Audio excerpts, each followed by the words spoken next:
ఇక దేశంలో పెరుగుతున్న ఇంధన ధరల ప్రభావం ఇప్పుడు రైల్వే స్టేషన్లో కూడా కనిపించనుంది. భారతీయ రైల్వేలోని సెంట్రల్ రైల్వే జోన్ స్టేషన్లలో విక్రయించే ఆహార పదార్థాల ధరలను పెంచేందుకు అనుమతి ఇచ్చింది.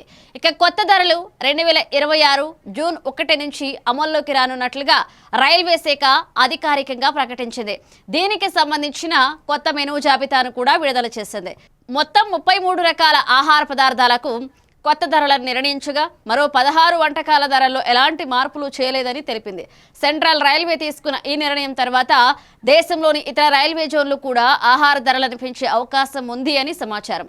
ఇక పెరుగుతున్న ముడిసరుకు ధరలు, రవాణా ఖర్చులు, ఇంధన ధరల ప్రభావంతో ఈ నిర్ణయం తీసుకున్నట్లుగా తెలుస్తోంది.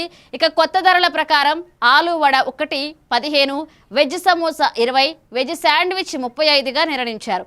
అలాగే మసాలా దోశ 35, పావ్ బాజీ 50, చోలేపూరి 40, వెజ్ పిజ్జా 50గా ధరలు ఖరారు చేశారు. ఇక వీటితో పాటుగా ఫ్రెష్ జ్యూసుల ధరలు కూడా పెరిగాయి. క్యారెట్, పైనాపిల్, మామిడి, పుచ్చకాయ జ్యూస్ 200 మిల్లీలీటర్లు 25గా ఉండగా sweet lime orange apple juice 40గా నిర్ణయించారు.